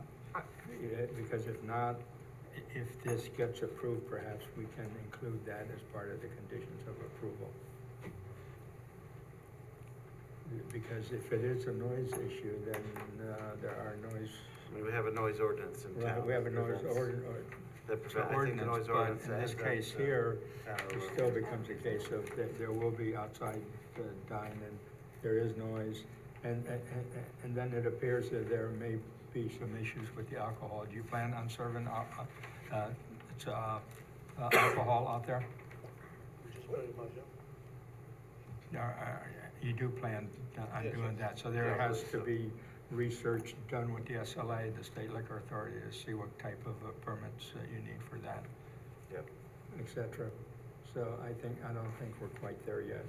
I think from our standpoint, again, the liquor authority is for them to do. To go after. Right, So that could be a condition. that's not part of necessarily Right, this. but if we're here to say we agree with the outside, the dining, Yeah. I would think that that's part of it. We could make that a condition. Right, Be a we can make condition that a that condition the- of approval. And there also, could there be a condition if the search turns up that everything, that outdoor dining is banned? Well, no, I think we should find that out. I think we should look through the record before. Right, let's see what the before we record make a is. conditional Or approval. So- If Mr. Cohn has any documentation, I'll try and find something, bring it to he you. could make it available to our staff. So I think we have to, And not do wait it a that whole way. month. Nicole, anything? I just had one question. I'm familiar with the building, but I don't really remember. When you're going up to the restaurant from the parking lot, are you walking right in, or is there also stairs like the way there is for the patio? Are you just walking right into the restaurant? Well, you can get to the seating from the restaurant and from the sidewalk. I'm just thinking in my head as far as like ADA is concerned. Yeah. Can you just walk into the restaurant and then the patio is up a little bit higher and that's why there's stairs there? Is that No, what it is? No? they're at the same level. They're at the same level, so you're walking upstairs to get to the restaurant. It's Is that just correct? No. No. No, it sounds like the restaurant comes in on the ADA level, but then. Sidewalk. Yeah, Exists here, they're all at the same level. right. So anybody in a wheelchair can roll over. Okay, that was my question. There's no stairs to get into the restaurant. There's stairs over here. I'm not talking about the But patio. That whole Yeah. section has a sidewalk. Okay, To where you can just go to that patio. okay, okay. And the outside seating basically would be seasonal. I mean, Yeah, I mean, I don't have a problem with the outside seating, but obviously you have neighbors that do. So we will actually have to go back. Yeah, well, so and the see- zoning administrator did flag specifically 210-102B7. Outdoor dining areas shall meet the same setbacks as the principal structure or building. Typically, she wouldn't comment on the fact that you would require a variance if you already had one for the property. So what I'm thinking is actually that what happened is that whoever a previous applicant was, maybe had been caught with outdoor seating, had gone to the ZBA, and they had denied the variance, is what I'm guessing, because a minimum of 35 feet is required. Can I make a statement? The previous owner of this sports bar, who we got shut down with the barbecue pit and everything else, his basic complaint was that the owner of the property, Mr. Umberto, never informed him of the outdoor regulation. I don't know if that's the case here, but that's why the other guy got in trouble. Well, so in any case, they would have to go to the ZBA for a variance. So this was a part of the packet of comments that went to the applicant earlier this week. And that's, it's outdoor dining areas shall meet the same setbacks as the principal structure or building. Note on plans she wants you to note on the plans how far the outdoor dining area is from the property lines, and a variance will be required from the minimum 35-foot rear yard setback requirement. She also documents hours of operation use she wanted to note on a plan, which was similar to what I had included. She also talks about lighting. So, you know, even if this board, you know, granted a condition based on them getting that variance at the ZBA, they would have to make the same case to the ZBA, who would be able to say yes or no to the outdoor dining being permitted within that setback that's required. Yeah, so unfortunately, I mean, the question hanging over whether it's permitted at all Yeah. is the thing that's killing us tonight, I think. Right. So I don't think at this time we could Well- make an approval. We need to figure out whether or not it's legal for them to even be doing that. Right, I mean, Lisa, do you have any comment on that, whether we could do anything? No, I think that. We're just gonna- given- Go Yeah, ahead, Lisa. I think if the board's questions and the fact that they need a ZBA variance and adjournment of the public hearing till next month or the following month is appropriate, probably October. And that'll give us a chance to dig through the archives and see what it says in terms of, you know, outdoor dining, and also perhaps give, since it's a type 2, they don't have to wait for this board to make a negative declaration or other seeker determination, so they could proceed with the ZBA to get the happy meeting on whether the variance is appropriate or not. Okay. Can I ask one more question? You mentioned 35-foot setback. Mm-hmm. What would that be, to the dining area? To the principal, the front, I think it said, of the principal structure. Was a rear yard setback. Yeah, I mean, Rear yeah, yard. you're obviously closer than that, they need a variance for that, so Is so that we'll. 35 feet to the seating? Yeah, we know. Table Yeah. door? Is that what you're saying? From your property line, Because that would put that whole patio off limits. It's. The whole building. Yes, the whole building. The whole building. So the That's- whole that's why building the- was built closer to the property line than the zoning allows. Right. That was a different planning board then. Well, Yeah. it may have been a different, the zoning regulations may have been different at that time as well, we don't know. Yeah. We have to do a little research and understand that, but. Yeah, the planning board does not rule on the zoning setbacks, the zoning board has to rule on that and allow it or not allow it, so. My mother was on the jury. So that's where we're at. So at this point, I move we adjourn the public hearing to September 19th, 2024. Second. Moved and seconded, all in favor? Aye. Opposed, motion passes 6-0.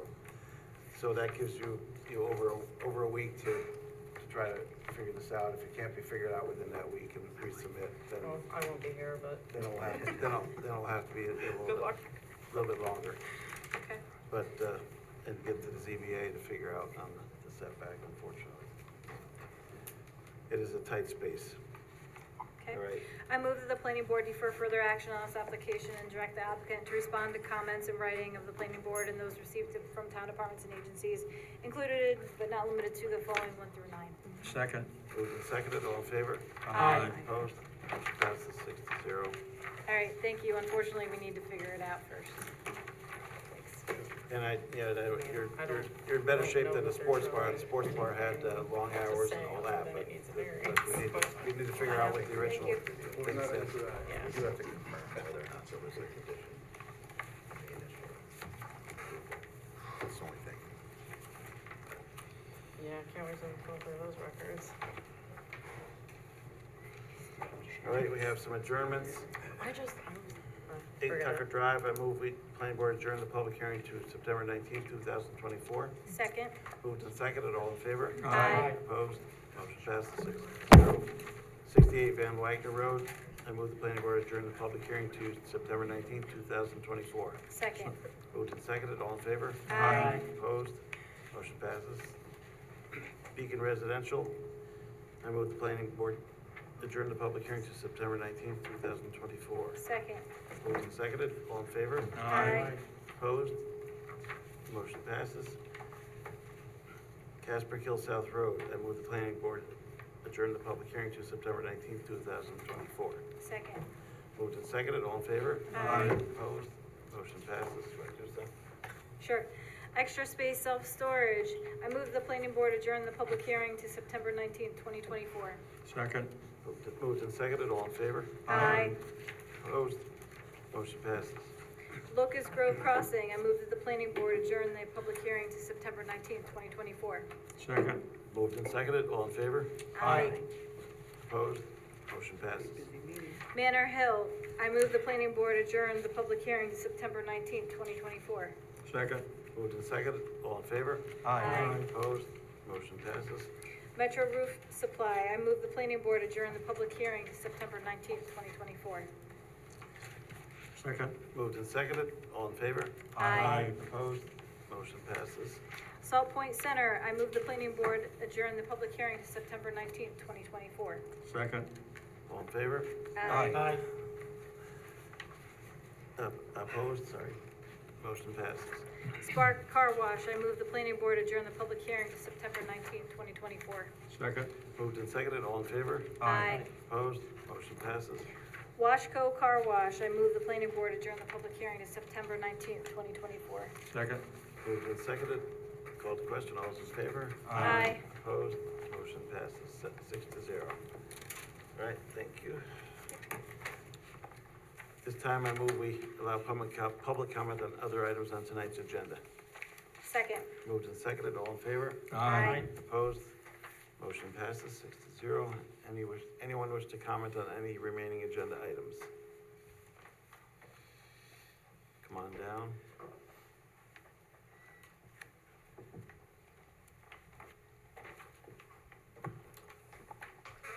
So official, isn't it? All right. Good early evening, council members. Is that the proper way to address you? It's my first time. Board members. Okay. Council is the town board. Right. So my comments have to do with the battery energy storage. Is that part of this public Yes. comments? It is. It's Right. on- So I would just like to give a mercifully brief history of our experience with dealing with the town. Going back 2 years now, 2 separate projects, we went through the permitting permission to expand our existing solar array and add batteries to it. The first time, the vendor said that they had to cancel the install 1 week before the install because they hadn't heard back from the town. Sorry, hold on. Let's turn these off a minute. Let's try again. All right, sorry about that. That's okay, it wasn't me. Yeah, I don't think so. All right, so the last time, about a year ago, we, again, no call from the town. We've been trying for weeks before that to get someone at the town to give us some clarity. This time, about almost coming up to a year ago, we finally got someone from the town to say that the town of Poughkeepsie adheres to Albany's guidelines, which is a fire-rated closet, X number of batteries, or kilowatt hours. We couldn't give an answer about how many kilowatt hours per closet, but we were like, okay, well, let's go ahead and proceed. Should I step back from that, or? Go ahead and proceed. And about 3 days before the install, we finally heard back from the town of Poughkeepsie, who just said, oh, you can have 2 batteries, with no explanation as to how they arrived at that. And for us, that didn't work. So we were not going to go ahead and commit to a $60,000 project for a system that wasn't fit for purpose. Okay, so you're expanding the solar. Yeah, we're expanding this solar to, it's not cheap, right? So we're doing it piece by piece, best we can. So our problems were, we want to have the batteries because one, the Central Hudson is just like ridiculous with their energy costs.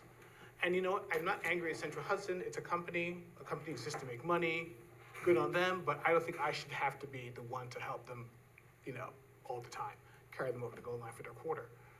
The issue we have is that there was zero communication from the town, zero guidelines. And when we moved ahead, according to what we were told from the person who was able to speak to the town, to magically come up with a number with no basis of how to arrive at a number, to at least question it, say, well, okay, well, what did we do wrong that would lead you to arrive at that number? Zero. So when we saw this come up on the town thing, it was like, okay, well, we're gonna go, because we're gonna, give our frustration, I'm sure other people had frustrations as well dealing with the town with this particular issue. I know it takes a lot to get over the inertia, to get someone to come to a town meeting. It's in the middle of the day, it's just like, everybody has something else they need to do. But it was important for us to come here, because one, for us, the environment is an issue. We want to have battery backup. We lost power the other day at 2:00 in the morning. We were doing work on the lines, on the transformers. We lost power. My husband's CPAP stopped working in the middle of the night. That's a problem that we didn't have to have if we had just had some guidelines, some clarity from the town. Really, excuse me, I don't mean to interrupt you, but the town board is the board that should be addressing this. We don't really have we're the planning board. But I was also going to point out, it sounds like your experience was with the building department, and something, Correct. and so what I would suggest, maybe we talk, my name is Mike Welty, I'm Hi, Mike. Director of Municipal Development for the town, so maybe we can sit down at some point and talk about what your experience was in some more detail. Sure.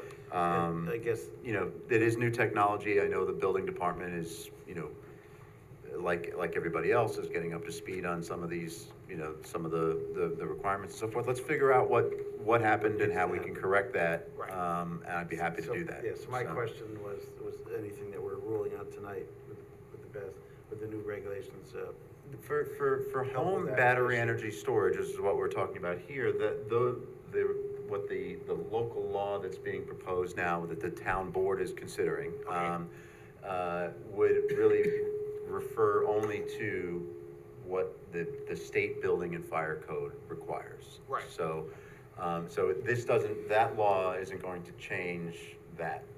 So your issues will still be An issue. an issue with the building department, but, so we do need to sit down and Sure. figure that out. Okay. But I don't think the local law is gonna change anything. In other Right, words, okay. it's still going to be, for a home use like this, it's still going to be, the building department that is going to have to look at the state building and fire codes Right. and interpret those codes Yeah.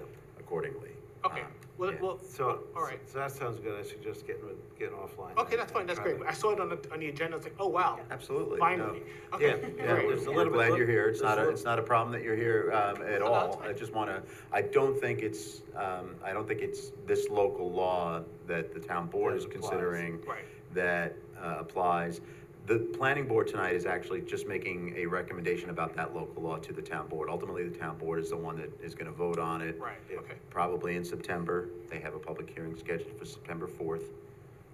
But we should speak before that anyway. I'd like to find out more about your experience. Sure, absolutely. Okay. I'm happy to send you all this stuff I have. Okay. All right. I mean, and I you're don't reachable know if there's online? I am, the planning department, if you can find my name there and my email there, and give me a call or send me an email, and let's go from there. Great. Thank you very much. You're I don't know welcome. if there's a similar issue with, Tesla charger stations or anything that. I those battery imagine. packs, but, we have to address all those issues separate from this. Great, thanks for your comments. I move we resume the meeting. Second. Moved and seconded, all in favor? Aye. Opposed?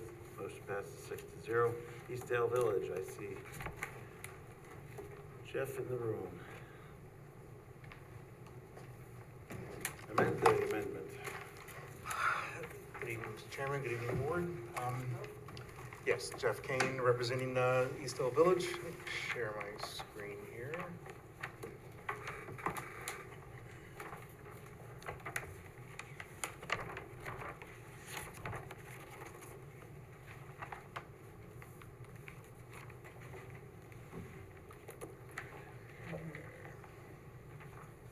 Okay.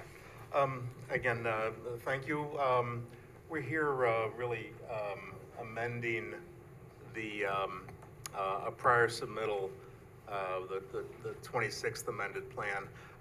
We're amending the approvals on Building H here in the on the east side of the site. What happened is we lost our tenant. We'd still like to proceed, but we needed to make the building a little more flexible. So we have a slightly different Building H. It looks a lot. This is on the left side is what was originally approved. On the right side is what's proposed for approval. And you can see some real minor differences. I'll say on On the side here next to Parkside Drive, you can see we're 1/10 of a foot closer. It's 2/10 closer to 44 than the original approval. Both the alley between H and the I-10 building is the same, and the rear setback to the parking lot, that's kind of cut off on this view, but that remains the same as well. Didn't get any closer. Overall, the building is the commercial area is 77 square feet smaller. The residential area is 24 square feet smaller. So overall, the building is just over 100 square feet smaller, and it has one fewer residential units. So it's, again, it's almost exactly the same as previously approved. And again, we're looking for flexibility here. This is under the floor plan, the first floor. You can see on the Dutchess Turnpike side, we've got these stairways to the upstairs residential units, and we're showing 4 tenant spaces on the first floor. They may be combined into 1, 2, 3, or 4, depending on what our ultimate tenant would be there. And we can talk about the architecture as well. We request architectural review, but we wanted to make this. It's a different building than what was originally proposed, and so we've given a little more depth to the building. We think on the 44 side, and change the doorways as well. So it's again, we think it's kind of in many ways it's a very different building, nicer building, I think, than what perhaps we had originally proposed on this site based on tenant preferences. And I think, and we have the upstairs apartment layouts as well included in this, if there are questions about those. So they're like 2-story apartments? They are 2-story apartments. They are, in fact, it's a townhouse over the first floor, which is very similar to what we have done at the Tomo's restaurant on the E block. That's got townhouses above. All right. Thanks, Jeff. Eric. All right, so yeah, as Jeff described, these are very, very minor changes. In fact, he originally submitted them as 27th Amendment, and we said, well, boy, we just did the 26th last month, let's lump it all together, and then you can have one plan set for signature afterwards. That seems to make a lot more sense. So that's why this is presented now as an amendment to the 26th that you approved last month. Really, we don't have any significant comments here at all, so we're fine with it. Architecture, obviously, we'll take a look at that and talk about that afterwards. There's a little bit of concern about lighting, which I think we can probably address with Jeff offline before the plan signature, and that's about it. All right. Sounds pretty straight. Anything, Andy? No, we echoed the comment about the lighting. I'm just looking at the plan, Jeff, there's no plan for restaurant in this building at all? There's not, and I don't think we have a grease trap associated don't, with this that's building. what I Right, so noticed. yes, Right, so yeah. yeah, we're not gonna have a restaurant. Okay. Yeah, All right, that's fine. Just 4 other commercial tenants. Yes, or 2, or whatever. it is. Whatever works out, yeah, when you get something. And these are non-retail tenants as well, right? Is that what the? Yeah, they could be retail, could be non-retail, could be office, yes, so it's unknown. It's unknown, okay. Because architecturally, it doesn't read as retail as much as some of the other buildings, but. Oh, it's got a big window there, isn't it? Yeah, okay. So it could be small shopping. Small shops. Yeah. Anyway, let's go around the board for comments. Peter, anything? Looks good. Sharon, any No, they're concerns? pretty buildings. Cole? Rocco? No, look good, Jeff. No. Yep, it's a nice change. Yep. Building looks good at myself. I didn't mention that we are waiving we would be asking to waive the public hearing. Scaling it down a little bit, so. I have no idea. Yeah, I move the planning board waive the site plan public hearing in accordance with section 210-151 sub D. Second. Moved and seconded, all in favor? Aye. Opposed? Motion passes 6-0. Go ahead. Okay. I move the planning board find the Eastdale Village application for amendment to the 26th amended site plan involves incremental changes to the Eastdale Village project of negligible magnitude and scope and that are non-significant and consistent with the previous seeker findings adopted March 15th, 2018 and amended September 17th, 2020 as modified by the proposed Eastdale Village application received July 22nd, 2024. Second. Moved and seconded. Called question, all those in favor? Aye. Opposed? Motion passes 6-0. I move the planning board grant conditional amended site plan approval for the Eastdale Village amended to the 26th amended site plan application subject to the following. Respond to comments of the reviewing departments and agencies and set responses to be reviewed by the planning department as to adequacy and completeness inclusive of but not limited to the following 1 through 4. Second. Moved and seconded, all in favor? Aye. Opposed? Motion passes 6-0. All right, architecture? Thank you. Architecture, so, this is the like north brick, side of the, sorry, say again? Brick. Brick, yes, so this is the Dutchess Turnpike side. So the first floor is brick. This is the Glengarry Rose Full range. Again, it's a variegated brick on the bottom. The second story, well, the trim, these are all, again, all hardy colors and the hardy paints. The trim is in the khaki brown. You can see the brown on the top board and the sign band here. And then the clapboard is the hardy cobblestone, which have used successfully on the site. The doors, we've got a little pop on the doors there, and so again, we're able to use the hardy colors. We're able to, Sherwin-Williams will match the paint, so this is a hardy chip. But the doors will be this country lane red as what's proposed. You know, I guess the only difference is that it'll be a little shinier. This is kind of a flat on this hardy board, but it'll be a little glossier. But that's the color you see on the doors. Again, that's the Route 44 side. Same colors as you go to the back side, the parking lot side. Again, the brick along on the ground floor, the hardy, the siding, the cobblestone across.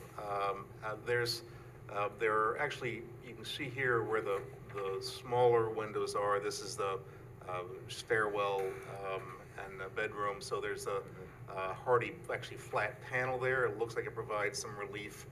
Breaks up the rear side of the building. White vinyl fenced, again, screening rooftop equipment on the top, and more of the khaki brown trim around the windows, the bottom board and the top board. I didn't talk about it in the site plan, but one of the things that's kind of nice here are these little kind of garden areas. We call them a little black fence in areas around those to kind of break up the rear of the building as well. This is the alley side of the building next to building I-10. Yep. Again, the same brick, the hardy lap siding and the cobblestone and the khaki brown trim. So that's just an extra tenant door, commercial tenant it's door, just an extra commercial door into that. That's not a utility room there, but it's just an extra door. And the same thing on the Parkside Drive side. Yep. Same treatment. Yeah, it looks like a parapet up there that hides the HVAC. Yes, and right, the parapet wall, it's which is again fenced on the back side, but is a parapet around the other elevations. Great, comments from board members? Looks good. I've got a comment, Jeff, a question. I see that the apartment access is from the front only. There's none in the back. How do we do that? At least that's what I have in my package. Yeah, no, that's right. The access is only from the front into those units, and so this is the first floor. You can see that you're walking right. up Is into them. that acceptable from a fire code point of view? I thought there had to be multiple exits from, Where's those two doors that were on the backside? that's for the commercial That's it, entrance. on the commercial. At least that's what it shows on the Right, so plan. this, yes, this is the first floor plan, you can see those two doors are separate entrances, and Yeah. those doors, The extra, you need two on the, just talk for a second, on the first floor, you need two, depending on the ultimate size of the tenant. So I think with, if this were a small tenant, you wouldn't necessarily need a second door there. But if the tenants got combined, we could end up with a requirement for a second door, so we've shown them. There is not a, requirement on the, for residential. residential space. I can't get my, my computer to move here. Right, there is no requirement, for the second, entrance on these units, just the single entrance is all that's required. So the question, the only thing is if they're parking back, they gotta walk around, they know that when they're leasing it. Yes, yes. Okay. And so I assume that these are sprinkled. These are sprinkled just like all the other residential, And yes, yes. that supersedes the second entrance? That may play into the calculations. I'm not sure exactly how that piece of the code works, but that's the, yes. The building department will obviously sign off on the building plans, you know, and review that at that time. But, I don't think there's an issue based on Okay.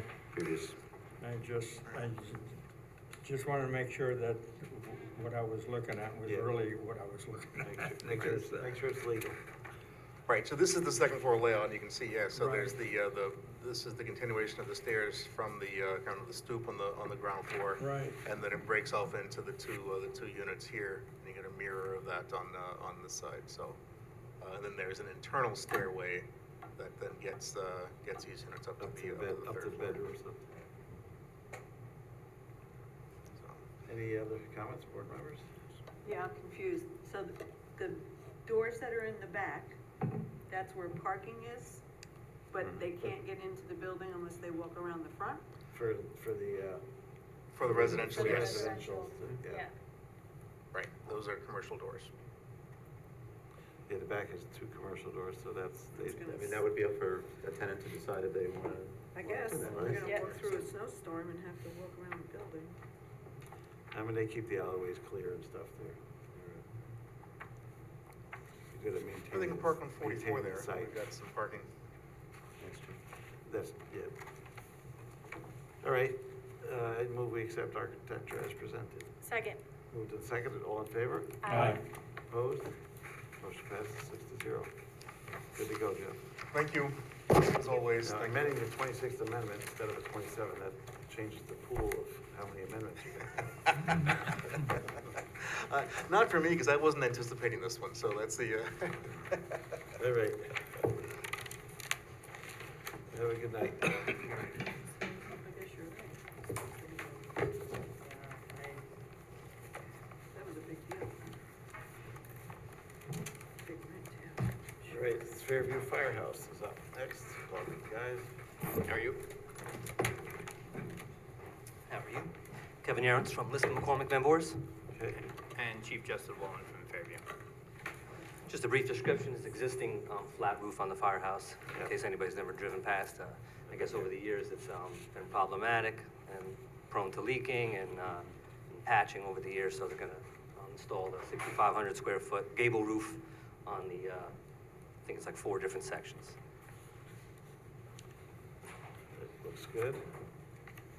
Any comments, Kristen? Oh, they're very minor, just confirmation one way or the other on many of the, like lighting, if you were changing anything, or, you know, if you are putting any building lighting on with the changed roof, just providing the specs and a detailed location on the building. Same goes for, any changes to windows. I mean, I don't know, I think they're all remaining intact, the windows. Stay the Okay. same, yep. So it's just. It's basically going right on top of the flat roof Just take, almost. okay, that's what I was gonna ask you, you're taking that off. Or just- It's just gonna go that's the right ceil- over. That's the ceiling too, so. Oh. Yep. You're just going up on top of that. Oh, we still have Jeff's Jeff? screen is- I can fix that. Alright. Good point. Yeah, we don't want the Eastdale up there. We're not Yeah, gonna make it as nice that's as funny. Eastdale. That's funny. Remove Close. Jeff We'll try. Kane. We'll try. All right. Looks like, yeah, it looks like. There we put go. apartments Look at above that. the, Right. Thanks for pointing that out. Yeah, I did right. not see that. So, pretty minor comments, and then just for the board, there's a resolution, I kind of crafted it as conditional, to, because I wasn't sure if other staff were going to have other comments, and, they're so minor, if there are any, I think there were 2 comments, no, there's actually 1 comment from engineering, thanks Andy. Yeah, I saw it, yep. No county comments, matter of local concern, so, you're all set to vote if you feel comfortable to do so. All right, thanks, Kristen. And what is your comment, Andy? I see. Well, we try not to, Roof we leader. try not to comment on architectural reviews too much, but, we did have a question about downspouts and just wondering like what your plan is for I think we're gonna discharging reuse them. most of all the existing ones and existing storm. To be able to tie into existing ones? Yep. Okay, Yep. fine. Yeah, 'cause it's just a different structure now. Yep. And does that allow you to do any attic storage space too? I don't think so. Okay. And it's just the Just to make it structure a itself. better, Replacement. better roof design. Yep. Sounds good. Anybody have comments on it? No, I just wondered if you guys were doing anything else. Were you adding any lighting? Were you doing anything else? Or just I don't think changing at the this roof, time. that's it? No, I think all the existing lighting is gonna remain, it's all below the roof line, so it's gonna just stay. Okay. I guess the only comment, the last comment I have is if you get the bond and go forward with the addition, does that affect how this roof is tying into that? I don't know if we got that far yet, I don't know. Yeah, so this is the measure that we're taking to ensure that the current building remains functional Yeah. in its state. So obviously that will tie in later, but at this point we're just trying to keep the current building functional for a firehouse. Yeah, it's got a lot of. And I will say issues. the only light I can think of that will get changed is the flagpole light, but obviously it's just going to probably get repositioned and remain the same. Yeah, I think there was a question about what the internal space, if there was other usable internal space, as a result of the roof, right? So, yeah, Like an no. attic or something, they said no. And Right. they said no, yeah. Yep, no, it's capped, yeah. Yeah, So I've is there got a any, is question. there any reason to make it conditional at this point then? No, I've got a question. Was there any HVAC on the flat roof? There was a couple on the rear that we're either gonna extend up through Yeah. or relocate, or I think some of them are abandoned, or I think.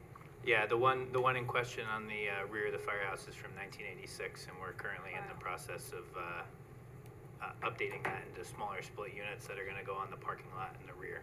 Okay, down on the ground Right, level, correct. they're not gonna be hung Right. anywhere on the building? I don't think so. Well, you don't think so? No. All right. I mean, that's in the back as well. Right, okay. There are currently a few small mini split units that are hung on the back of the building, but the unit that's on the roof itself is the one that would be in question, and we're in the process of obtaining quotes to replace And that. there's no other major construction to tie it into the existing, I mean, because now it's on the roof, and then I'm sure it's an infrastructure to handle that internally. When you put it on the ground level, is there anything that has to be done to tie it back in to where it is now? You have to convert it for. Right, so yeah, the top unit will roof. come off the roof, right, and not, yeah, Yeah. and they'll terminate and cap it and take it away, yeah. Okay, but then you're gonna have to tie it back into the infrastructure somehow. To the new unit, yes. Right. Yep. Now, is there any type of a construction outside to tie that in? I don't think, no, I don't. I think the question is really, what is that gonna look like when you relocate it? If Yeah. you Thank you, relocate the Chris. unit, what's it going to look like? So if you could just give us that on a plan, or when you update the plan, because I'm also asking for signature blocks anyway. Yep. So, We'll if you locate could- them. Yeah. Yep. Just show us where you might be placing that. I think that would help. Okay. Yeah, thank you. No problem. Thank you. I Right. heard you. I think it's gonna look a lot nicer than the flat roof Yes. as well. Oh, absolutely, I like this. And no water inside. Right. More importantly, right? Right. Unfortunately, it's still the same kitchen and bathrooms, Yes. but deal with that in the future. Yep. I move the planning board grant conditional architectural approval and direct the applicant to respond to the comments in writing of planning board and those received from town departments and agencies included but not limited to the following 1 through 8. Second. Moved and seconded. To call the question, all in favor? Aye. Opposed? Motion passes 6-0. Good to go. Thank you very Thank much. you. much. Good luck. Thank Good you. luck stopping the leaks.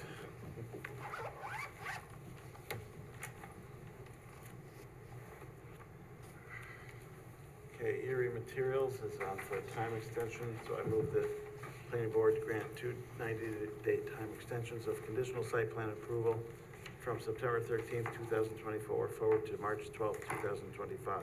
Second. Moved and seconded, all in favor? Aye. Opposed? Motion passes 6-0. Next up is the zoning code amendment for tattoo parlors. Mike, you have any comments on that? Yeah, very straightforward. The town board has decided that they would like to just treat tattoo parlors going forward as personal service businesses, so the law would basically allow them wherever personal service businesses are otherwise allowed. That's it. Okay. So that's every zone except residential, I guess. It's, I believe, without looking, it's pretty much all the commercial. So, Anybody have a? there is a list, actually, if you're curious. Yeah. On the seeker form, now that I think about it, on page 3 of 13, of part 1, question C3 There it is, zoning. okay, now I see. These are all the districts where personal service businesses are allowed. Shopping center, okay, Rose Mill. This is neighborhood shops. SHC. Yep, got it. So not R20 or, No, not any of the R2A, residential anything districts. like that. That was my concern.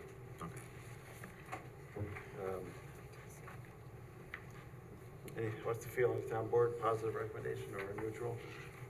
It's been our practice to remain neutral, when there are legislative decisions involved, so I would say continue that practice. All right, any other comments from board members on that? I second that. I agree with that. All right, I move the planning board convey a neutral recommendation to the town board regarding the adoption of the proposed zoning code amendment related to tattoo parlors. Second. Moved and seconded, all in favor? Aye. Opposed? Motion passes 6-0.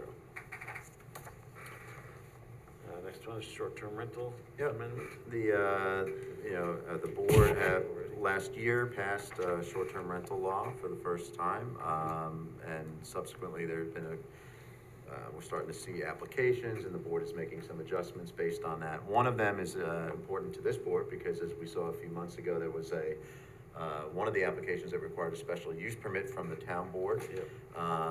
Anything that requires a special use permit under our code requires site plan review.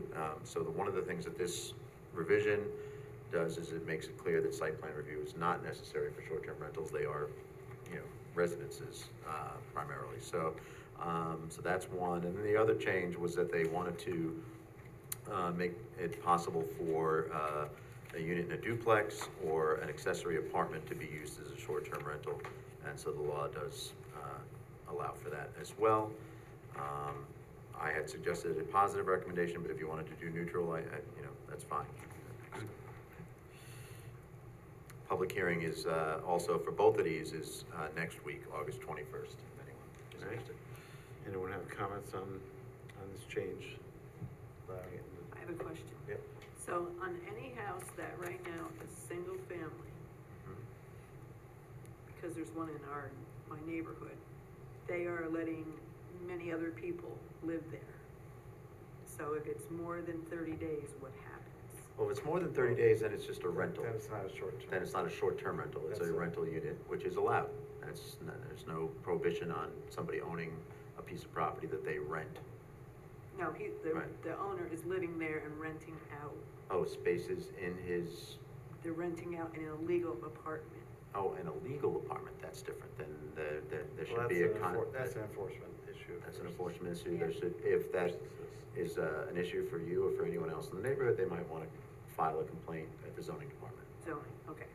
Thank you. You're welcome.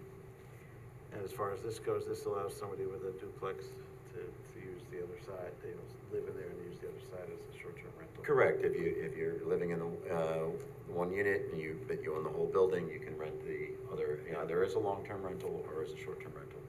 Yep. All right, any other comments from board members on this? No. Well, I move the planning board convey a neutral recommendation to the town board regarding adoption of the proposed town code amendment relating to short-term rentals. Second. Moved and seconded, all in favor? Aye. Opposed? Motion passes 6-0. Last one, we have battery storage. Yeah, so, this is, again, before the town board. As you know, the town board has a moratorium right now on battery energy storage systems, particularly the larger utility scale systems. Right. But we, this is a newer technology that we developed some regulations for. The regulations create 3 different tiers of battery energy storage system. There's the home type of system that the gentleman earlier was talking about. That would be a tier 1 system. There are no new regulations for that other than they have to meet state building and fire code. The tier 2 systems were really sort of the commercial scale systems that like someone might use instead of a generator if they had it for their office or something along those lines. And the ones that we're most interested in, of course, were the tier 3 systems, which are the utility scale systems.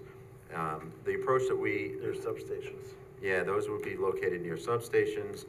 The approach that we took was to be fairly conservative right now with regard to those, and so they would only be allowed in the heavy industrial zoning district by special use permit and, of course, site plan review. So we're doing a couple things that I think some of you may be interested in watching or attending. The town board next week will be having a few presentations done, one by NYSERDA, one by Key Capture Energy, which was the applicant that had approached the town about doing a utility scale battery energy storage system. And I believe there may be a third by Central Hudson, but I'm not 100% sure. But so that might be interesting. It's meant to be informative about fire safety and that type of thing. We're also, the town board has a fire advisory board, and they are meeting with a fire company out in the Buffalo region that has one of these facilities. Justin, I know you're going to be there, I believe, right? And so basically it's an opportunity for the fire officials in the town to meet with and talk to a fire official in another community in the state where they have one of these. And Chris, you'll be there as well. That's one of the big concerns. Yeah, I think that is a concern, and so understanding again how this other fire company is viewing that, getting a sense for their relationship with the provider, the company that has that other system, and whether they're getting training and all of those kinds of things. I think it's all meant at this point to be educational. We're trying to learn as much as we can so the town board can make an informed decision. They are having a public hearing September 4th on this proposed local law. But like I said, they're planning to do that next week, have some information shared with them about these questions that come up. And just to let board members know, the Dutchess County Planning Federation is planning to do a short course on the battery storage in the fall here. So we'll figure out a date when it's gonna happen, but that's in the works. I just had a question. Does this moratorium that is happening, does that apply any of the home ones like he's trying to put in? It does not. No. Okay, just want to make sure that he can move forward without, other than his other issue, which he'll get with you we'll talk offline about, and yeah. figure that out. Yeah. Okay, good. And is it okay with neutral again on this one? Or? Sure. It's fine. All right, I move that the planning board convey a neutral recommendation to the town board regarding the adoption of the proposed zoning code amendment related to battery energy storage systems. Second. BESS. Moved and seconded, all in favor? Aye. Opposed? Motion passes 6-0. Any other business that board members would like to bring forward tonight? note, but I move that we terminate tonight's meeting. Second. Moved and seconded, all in favor? Aye. Opposed? Motion passes 6-0. Signing off, thank you, Lisa. Have a good night.